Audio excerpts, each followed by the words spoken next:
Okay. Yes, sir. Senator, my name is Bob Brinkley. The 800-pound gorilla in this room is illegal immigration. Hey,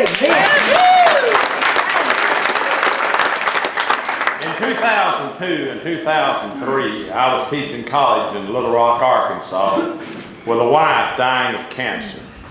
Each time that I went to the emergency room with her so sick, we had to be 80 to 180, 200 illegal Mexicans Yep. with snotty nose and diarrhea. And she had to wait till each and every one of them. I had excellent insurance and had cash on my hip, would have gladly paid it. But I had to wait until they got preferential treatment. Yep. And no one is saying anything about it. And Senator, it must stop or there's going to be a bunch of people different in Washington, D.C. Thank you, sir.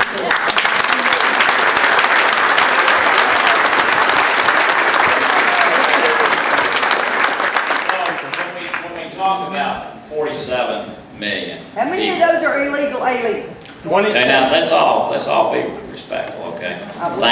Thank you very much.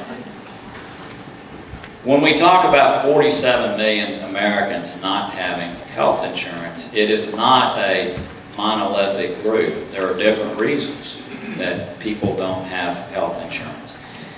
And when we go about trying to solve the problem, you can't just say there are 47 million people. You've got to look at each situation. Of the 47 million, 11 million are immigrants, okay?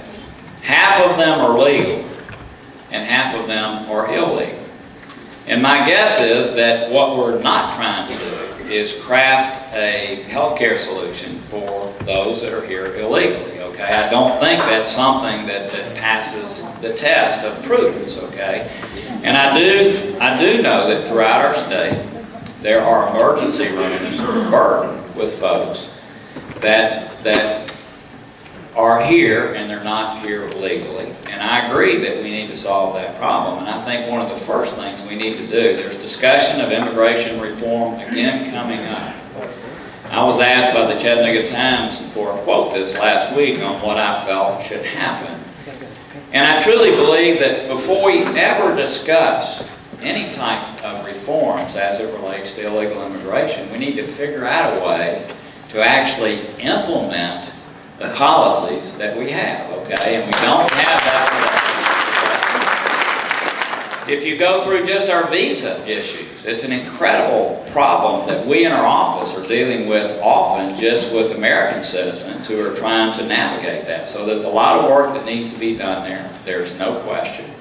And I appreciate you bringing it up. And again, the situation of 47 million people, there's different pockets of people, and to me, that 11 million issue is probably not one that we ought to try to set out to solve as far as creating coverage there. But we should try to enforce the laws that we have on our books before we do any kind of reform. Okay?